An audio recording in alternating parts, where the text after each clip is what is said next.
My best friend Mike is someone I've known since high school. We were in the same homeroom, and from there, we were inseparable, practically brothers from different mothers. You know the drill. No secrets between us. Open books to each other. Our dating lives, relationships, dirty laundry, you name it, he knew everything about me, and I knew everything about him. Despite being my best friend, I'd never introduce any women I know to date him. His dating life has been an absolute train wreck. He's had 4 exes, 2 of whom cheated on him. One was sleeping around with multiple men, and the second was two-timing him with another guy for a year. He cheated on his 3rd girlfriend and dumped her to be with his 4th. On top of that, he regularly sees prostitutes. Mike's mom is wealthy, so he's never had to work a day in his life. His mom just sends him money. Meanwhile, I was a virgin and had never had any contact with women until my current relationship. I met my girlfriend, Jenny, through a dating app back on January 13th, 2019. From our first date until the end of 2020, things were generally going well. We traveled a lot and spent plenty of time hanging out with Mike and his girlfriend, who had been together for around 4 years at the time. When the pandemic hit, Mike's girlfriend broke up with him and moved back to China. After that, it pretty much became just the 3 of us hanging out all the time. We'd play video games, watch movies, and chill at each other's homes. When restaurants started reopening, we'd go out to eat. Sometimes Mike would take Jenny out to grab dinner, which I didn't think much of at first because she lived close to the places he liked to eat. I thought nothing of it, but their outings became more frequent. I started feeling uneasy as Jenny came home later and later, but I didn't question it because Mike was my best friend of 20 years, and she always sent me pictures of their food and told me they were just grabbing dinner. In January 2021, I started helping Jenny's family renovate a new house they had just bought. During this time, I had already returned to work 2 days a week, and the other 5 days I spent helping with the renovations. By the end of March, I had broken my wrist tossing out wooden planks. I underwent wrist surgery, and then Jenny's birthday came up on April 29th. I had planned a trip for her birthday that involved the 29th and 30th. On the 30th, as we were coming back home, Mike wanted to give her a birthday cake and waited for us to return. He had also gifted her a custom-engraved iPad, which she was ecstatic about. The first week of May, Jenny called me up to break up with me. Her reasons? She didn't see a future with me because I didn't make enough money. She said I was lazy and needed to find a second job. She compared me to Mike, who didn't have to work because he's rich. I was also not the first one to wish her a happy birthday at midnight. I was 2 minutes late. I asked her who had wished her a happy birthday before me, and she replied, "You don't need to know." I later found out it was Mike. A couple of weeks after the breakup, I called up Mike to confide in him about my breakup with Jenny. Before this, I had never shared any of my relationship issues with him. He had no idea I was suffering and going through this pain. Apparently, he had already invited Jenny out for dinner a few days earlier and told me he had no idea we broke up and that she didn't mention anything about me when they were together. He told me to never hesitate to reach out and that he was there for me. I took him up on that offer and either hung out with him or called him every day for at least 2 hours per phone call. The 3rd week of May, Jenny called me up wanting to get back together. I agreed. Everything seemed to be going well for the next few weeks. We talked about saving money to get a place together next year. We also planned a 3-day vacation trip with a bunch of friends, including Mike. I told Mike about it, and he gave me some advice. You need to reconsider moving in with her because she broke up with you when you broke your wrist. That's a huge red flag. She put you through hell all this time. She's never going to change. And can you truly envision the rest of your life with her? His advice was sound and reasonable, and I accepted it without hesitation. From the end of May to the 3rd week of June, I started going to therapy for my wrist post-surgery. There were a couple of cute women there that I casually told Mike about. After how Jenny had initially broken up with me and the previous issues throughout the years, I started having doubts about maintaining the relationship. I told Mike about my doubts and wondered if I should break up with Jenny and maybe ask out one of the women from therapy. He told me it was a terrible decision, advising me to keep Jenny in the dark and just ask out the women from therapy. If things worked out with them, then Jenny could be a backup until I could transition and promote the new woman to the main girlfriend position. I was extremely distraught at this thought, cried for a couple of days, and in the end, I didn't go through with it. I knew it would devastate Jenny and waste her time, and I'd hate myself for life if I did that. June, week 3, I decided to work on my relationship with Jenny and improve myself instead. I dove into online articles on relationship advice. I had multiple tabs open with titles like When to Break Up, How Do You Know If She's Worth Sticking Around For, and other sensitive topics. When Jenny came over, she saw the open tabs and started questioning me. We got into a huge fight, and she accused me of liking someone else.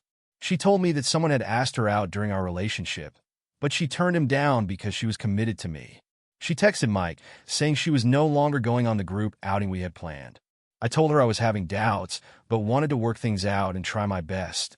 We had built something over the last 3 years, and I truly cared for her. I assured her I was in it for the long haul. We made up and decided to go on that trip. June, week 4, Mike had gotten a new apartment and was busy buying furniture and setting up equipment. He asked me to help set up his new bachelor pad. He had a couple of televisions, a table, and a bed from IKEA that I helped him put together.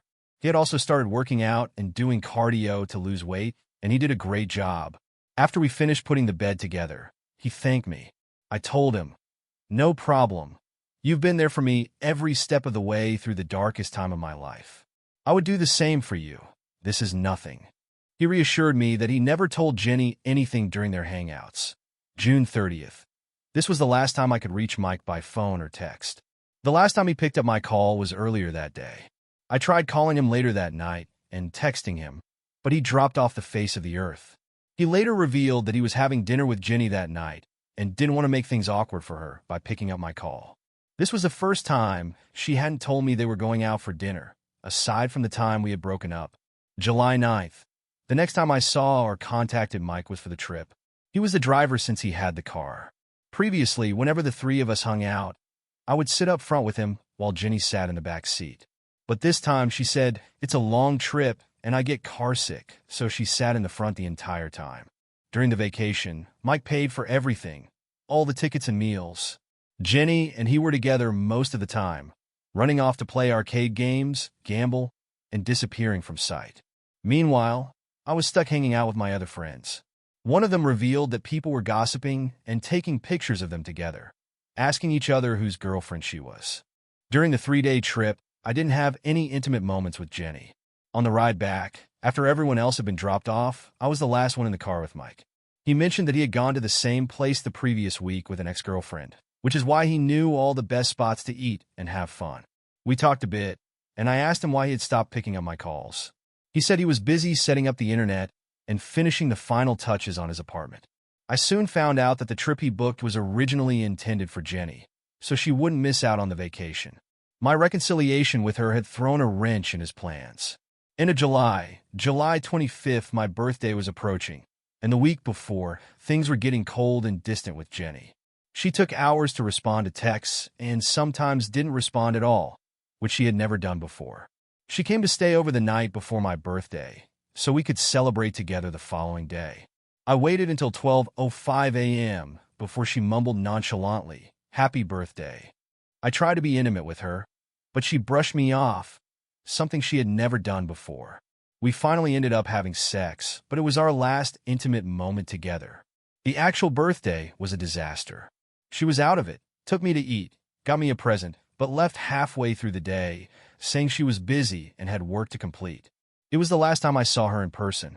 Combined with the recent trip, I felt terrible, and by the following week, I was pretty much ready to call it quits. Week of July 30th. The days after my birthday were a blur. I went through the motions of random texting and FaceTiming Jenny at night, but there were no real emotions behind it. On Friday, July 30th, I stopped texting her. She didn't text me either until 5 p.m. after work ended. I finally called her up, and we got into a heated argument over the phone.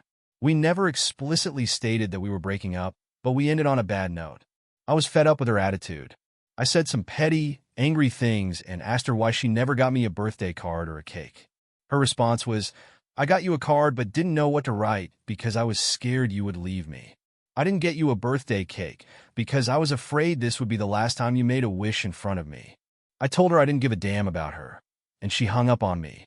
Mid-August, I didn't contact her at all for the next 2 weeks until she texted me to say her father was coming over to drop off my belongings and for me to return hers. Her dad didn't know what was going on and asked me to work things out with her. He said he'd love to see us reconcile and get back together and told me to keep in touch. August 28th, D-Day from the vacation until this day. 6 weeks total after the trip.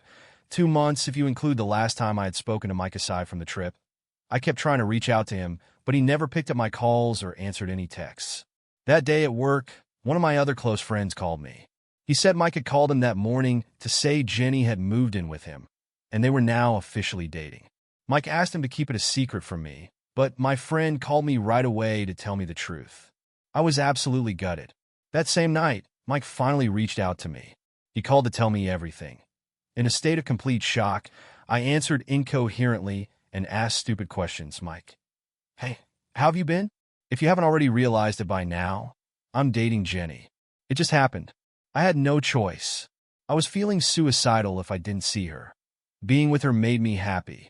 She doesn't want to see you or speak to you. I'll always have your best interest at heart. She was terrible for you, but perfect for me. I asked him why he gave her a custom iPad engraved with her name and in her favorite color, and how he even knew when her birthday was. He said he just wanted to see her happy, and it didn't mean any more than that. I found out that he had spent months snooping on her social media and stalking her Facebook feeds to find out the relevant information. I asked him when and why he started asking her out to dinner. He said, I saw that you two were already having issues. She was mistreating you and being very disrespectful. I liked her, so I saw an opening and had to take a chance and shoot my shot. I was absolutely floored when she agreed to go out with me. I asked why he never invited me along when they were going on one-on-one dinner dates and driving her to fancy restaurants with all expenses paid. He said, I didn't want to bother you. You were busy. I didn't consider those dates. I just wanted to see her because I would feel suicidal if I didn't see her. Only being close to her made me feel alive and happy. Don't worry. Until you two broke up, I never laid a hand on her, never touched her. I wouldn't do that to you. I said, you do know that is emotional cheating, right? You two have been cheating on me. His response was, if that's the way you see it, then I'm sorry. I asked if, given the chance to redo this whole situation, would he readily throw me under the bus and pull this stunt again? He said, absolutely, 10 out of 10. She is my soulmate, and I'd be shocked if I don't marry her. She's a terrible match for you, but she's perfect for me. I asked why he would pursue Jenny and get together with her when I had told him all about her red flags. His response was, I feel like you made many mistakes and caused these issues to spiral out of control. I can handle her. I actually like these red flags. It makes things more exciting. I told him that if she was willing to cheat on me, she would cheat on him in the future as well. He said, that's totally a possibility. It's a risk I'm willing to take. I'm willing to give my girlfriends a one-time pass for cheating. I asked why he would do this to me and make my life miserable. He had 4 exes. The first 2 cheated on him multiple times, and he cheated on his 3rd girlfriend and dumped her to be with his 4th. So I asked, you've experienced the pain of being cheated on. Why would you do this to me? His response was, I didn't think it'd be that bad. Give it some time. You'll get over it. Weren't you going to ask out that therapy girl? You're still young. There are plenty of fish in the sea. We are the same age. I asked him how the sex was, and he responded, it's all right. You can find better out there. I asked how it didn't bother him, or if he thought of me when he was with her. He said, when you have sex with enough women, you don't think about that stuff. He has also had sex with hundreds of prostitutes. I told him that Jenny and I never broke up. We only had an argument on July 30th. He said, I had no idea. He explained that she called him to see him on August 1st, 2 days after our fight, and she was all over him. That was when he knew we were over. He said, this last month she's been living with me and staying over pretty much 70% of the time. She's my live-in girlfriend now. During this time, a few days before this phone call, my mom, who was diagnosed with stage 4 lung cancer around 5 years back, was told to stop taking the medications because they were no longer working, and she was too weak to receive further treatment. So she's basically on hospice care. I told Mike if he wanted to visit her one last time, because I didn't know whether she'd be around after another year or not. He said he'd love to, but he can't. My last question to him was, "Am I your best friend?" He replied, "Of course, it's not even close. You helped me out during my darkest times, and I'll always remember that." I told him, "You weren't there for me during my darkest time. You were nowhere to be found. Instead, I find out you were the perpetrator all along." He said, "I'm sorry you feel that way." We ended the phone call with him telling me he's going to lay low for 6 to 12 months, and that he won't be hanging out with me during this time. He told me not to listen to what any of my peers and family say about cutting him off, and that he'll always be friends with me, and that he cares deeply about me. He told me that during this entire time of no contact, he was actually really worried about me and wanted to check up on me, but he was really busy, and that tonight was the first time he had time to talk to me. For his final words, he said to only contact him if it pertains to separating and closing any joint accounts and bills that I still share with Jenny. If it doesn't relate to that issue, do not reach out to him. Basically, if I want to contact Jenny at all, I have to go through him first. I have also come to realize Jenny has blocked me from every social media platform, phone, etc., and she cannot be reached for me to get any sense of closure. I have since sent her 2 emails to talk and gain closure, to tell her how much I hurt her and pushed her away, that my inability and coldness drove her to seek the warmth and comfort of my best friend, that I was truly sorry for everything, and that if she wanted to move on and date him, I would give them my blessings. All I ask is for her to have one final conversation with me for closure, for our last 3 years together to mean something instead of ending in complete ghosting. I have also contacted her father, who said he would talk to me after talking to her, but he has never reached out since. I'm absolutely gutted and devastated. I've not only lost Jenny, the woman I once considered proposing to and starting a family with, but I've also lost my closest friend, Mike, with whom I've shared more than half my lifetime and countless memories. Losing my girlfriend of 3 years was bad enough, but losing my best friend through this betrayal, I'm in shambles. I see them living large, going on vacations, and having the time of their lives on social media. Meanwhile, I'm here losing 2 of the closest people in my life, aside from my family, and soon my mother as well. I get nightmares of them laughing and smiling at each other while having sex on the bed I helped put together. It haunts me, and I get sleepless nights over it. Random pangs of pain hit me in the chest, keeping me wide awake. I just want to wake up from all of this and find out that none of it is real. I just don't understand how Mike could destroy my relationship so badly. This was my first ever relationship, and he just had to steal the first woman I ever loved. Update: I've done extensive research, and I've come to the conclusion that my ex-best friend Mike is a sociopath and a narcissist, while Jenny is a narcissist as well. I know these terms get thrown around a lot these days, but they fit the bill perfectly for cheaters like these 2. They hit just about every bullet point for the dark triad: psychopathy, narcissism, and Machiavellianism. Basically, I couldn't thank my lucky stars enough. I'm absolutely blessed that things unfolded in such a spectacular fashion. They excised themselves from my life. They're both dead to me, and I want nothing to do with them ever again. Now for the juicy part. First off, apologies for the late update almost a year later. But the reason for that is because those 2 betrayers are so irrelevant to me now that I just couldn't really be bothered to write up this short novel. I preface this because the rabbit hole goes deep. It's crazy, literally and figuratively. But with that being said, if you're in for a ride, strap in. We have to set the stage first with some names. Snake, ex-best friend. For known exes, call them A, B, C, D, and my ex-girlfriend, E, but let's just call her Jenny. True bro, the one who reported the cheating to me. He's the mutual best friend we both have, or Snake had. Picking up from where I left off, August 28th, 2021, D-Day September 2nd, I get back on the dating apps. December 6th, I run into Snake's ex-girlfriend C, and we match. I haven't seen her since around 2016. Quick backstory. I've only met C once, but I remember her face. Snake met her on a dating app and dated her for a few months before moving on to D. I knew D from a mutual friend gathering, and I was actually interested in dating her, but Snake took over instead and started dating her even though he knew I was interested. During this time, he was still dating C, so he was two-timing for about a month before breaking up with C and officially dating D.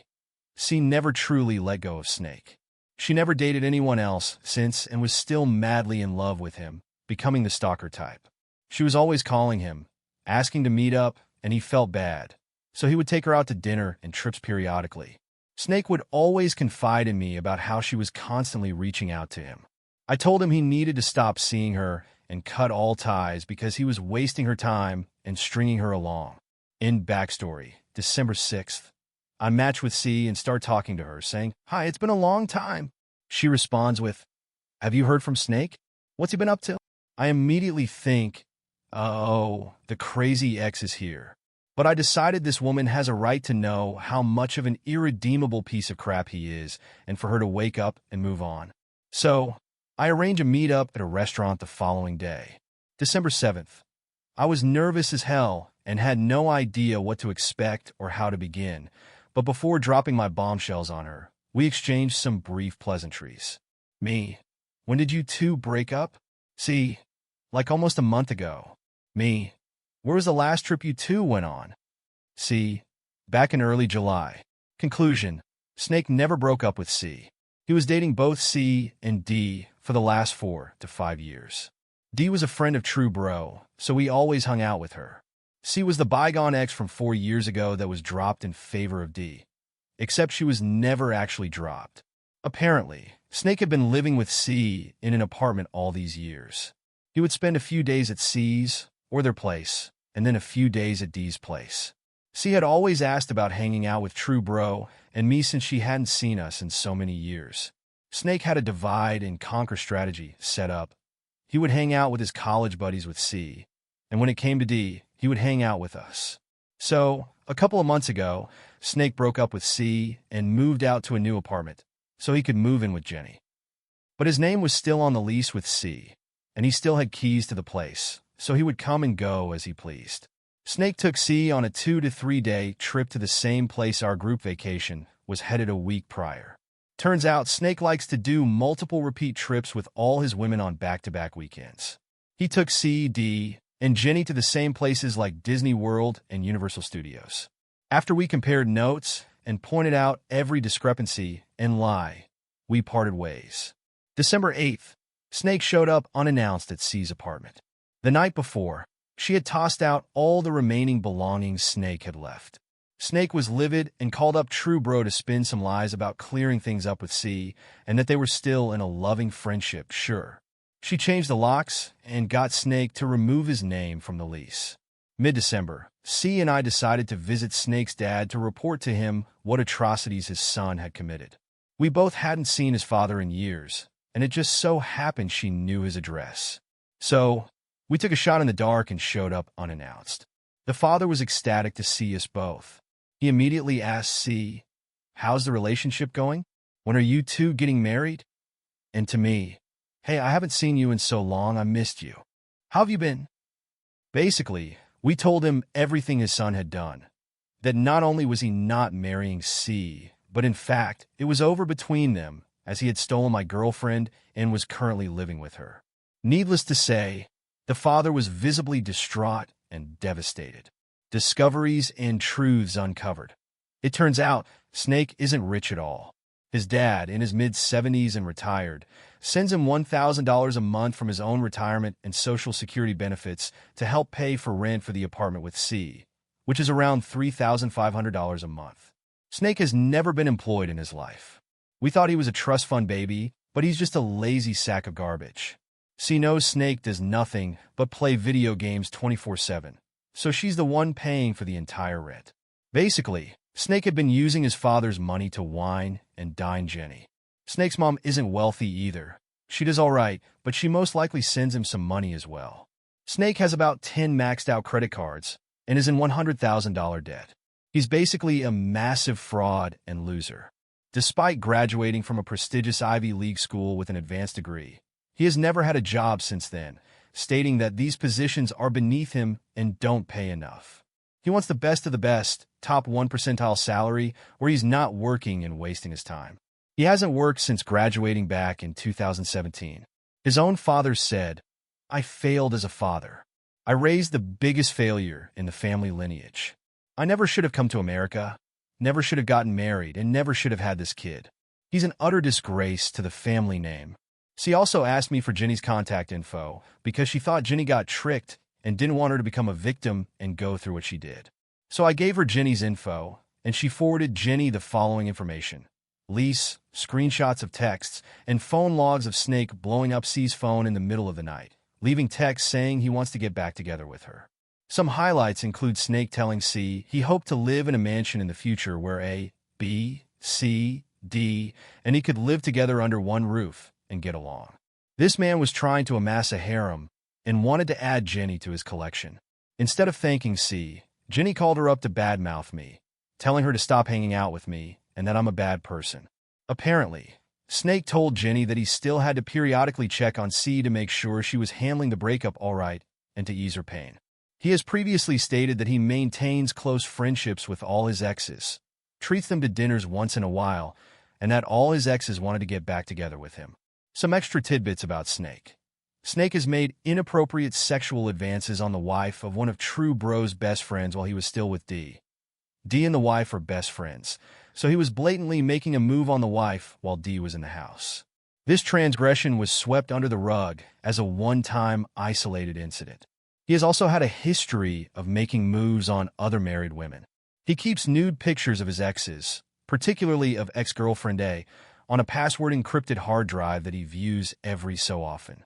I asked him why he still views them. Was she the one that got away? His response? No, nothing like that. A is the same age as us.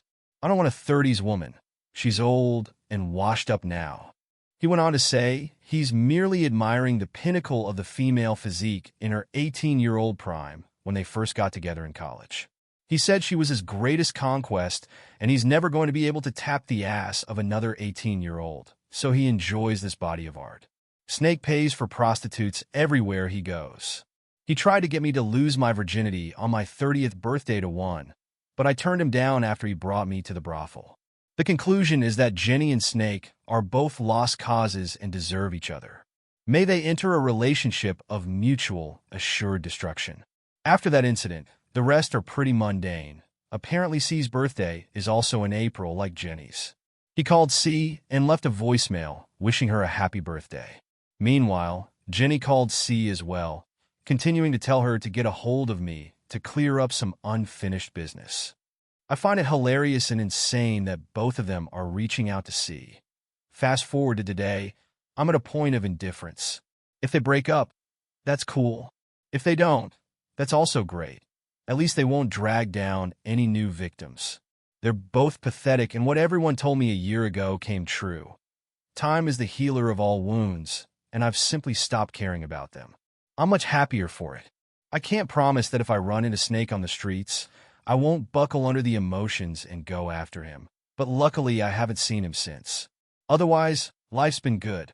From being a 31-year-old virgin to having the ultimate crash course in heartbreak, betrayal, cheating, and everything under the hood in 2.5 years, dealing with sociopaths and narcissists, I couldn't have asked for a better lesson.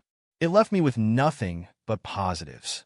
I've never been married, no kids, no STDs, still able-bodied, didn't lose money, and exposed a 20-plus-year-old backstabbing Snake that was hiding a dagger behind his back the entire time.